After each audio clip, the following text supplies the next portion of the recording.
Hey girl, hey, it's your girl Jay, and welcome to my channel. If you are new here, thanks so much for sliding through, and if you're returning, welcome back, girl.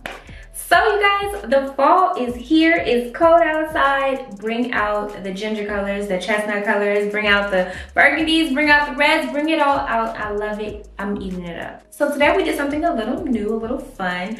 So we mixed the color 30, which is kind of like a gingery color, and the color 1B together, which is just a natural black. And we got this beautiful masterpiece. Do you see?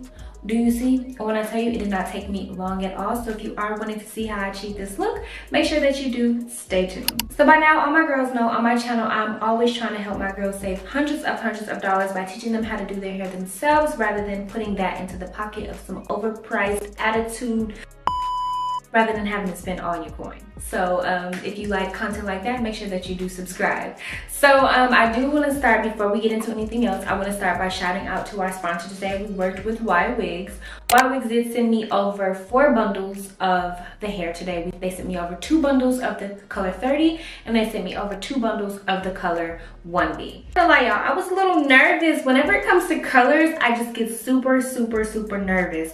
Now, as far as parting and everything today, we did do these in what I would consider like a medium large. I show you guys all of the medium sizes, small sizes, extra small sizes, but I never show you guys anything that you can do on yourself that's a little bit quicker. So the total time to do my hair today, it only took me about 6 hours total from start to finish. That's with prep and everything included. So I did want to show you guys that and see how you can still achieve a really full look, a really like just cute look, and you don't have to stand up or be in front of anybody's mirror for a million kajillion hours. So I do want to say thanks again to Ywigs for sponsoring your girl. Those that we used 2 of the color 1B and then 1 of the color 30. This is actually all I had left of that first bundle. And so this is going to be in the texture water wave in the inch 20 inches.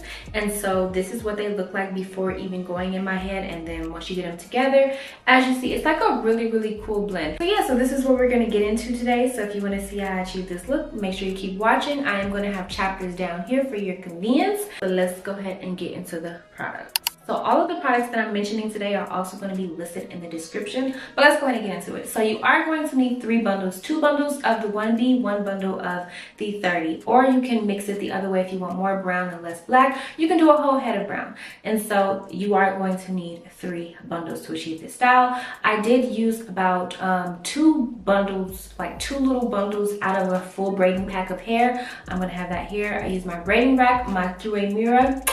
I used Magic Fingers braiding gel and some sturdy combs and some clips and some patience. If you do want a more defined curl, then you can definitely go into it with like some mousse and it'll be a whole lot flatter, giving you more of like a little bust down look, but that's not what I was going for today. So that is all you're going to need today. Anything that I forgot, trust me, I'm going to fix it in the description below. Make sure that you click those links. So yeah, that's pretty much it. Let's get into it. So when you have it on the rack like this, you can kind of see how it's going to look in your hair.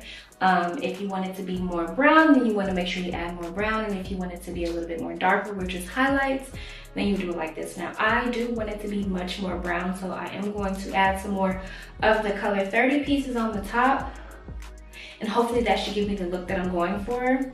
And if you see it from the back, you can kind of see, well, I don't know, that might kind of be enough because the hair on the bottom is actually going to be the hair that's on the top. That makes sense? So yeah, but this is how your rack is actually going to look. And the pieces are a little on the thicker side. So yeah, but I'm going to go ahead and add some more brown on the top just because, yeah. So the parts are not going to be super small. Across the top, I'm thinking 4 rows across the top and then 2 rows in the back. Only because I want this to be like super full, but I don't want to be in the mirror all day long. You don't have to have a million braids to achieve the look that you're going for. You can literally achieve it in less rows. Just don't add that much braiding hair, if that makes sense. So with these braids, as mentioned, we're going to have 2 sections below the ear. Now I like to start off by parting my hair directly down the middle just because it makes it easier to see the full circumference of my head. So what I do from that middle part is I part from the top of my ear to the middle of my head.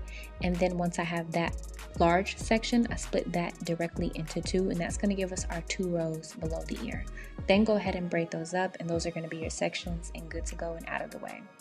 So now that we have the bottom out the way, we're going to go ahead and use our comb to kind of measure how large each row is going to be, and we want to do 4 on the top. So we're going to part from the front of our head to the middle, and after that we're just going to mimic that same thing on the other side, and that's going to give us our rows.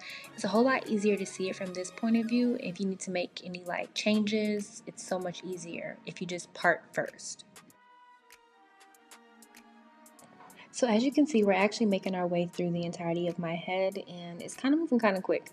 Now, as you see, the boxes are actually kind of large, but you can't really tell because we're packing each braid with a whole lot of the human hair. This is what I was saying, where you can literally like achieve the look that you're going for without having to have a million braids in your head. So in addition, to achieve the thickness that we're looking for, I'm going to add a thick piece of the human hair to the root of each of the braids. So I start by starting, the braid like normal, and then I'm going to slip a piece of the hair in between my middle finger and my index finger. That's going to help me like anchor it so that it doesn't slip out while I'm braiding. A lot of people like to add in the braiding hair first, but it's so not necessary, and it really gives you like a more smoother braid. So the braiding pieces I'm adding in are going to be super small, not only because I have really thick hair, but just because I don't want the braids to be like super bulky. Y'all know I love a good boneless braid.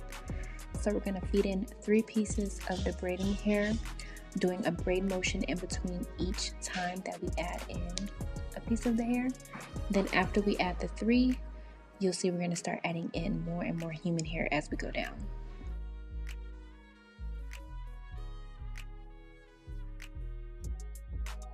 So believe it or not, I actually got a trim right before I done these braids, so my hair is pretty blunt, and I'm also feeding in blunt ends. So you're gonna make sure you add in a lot of the gel as you go, just smoothing along as you go. If you see it start to fray, don't be afraid to like take that little bit out, smooth it down, and then go back into braiding down. But that's how you're gonna keep your hair from having all of those frays.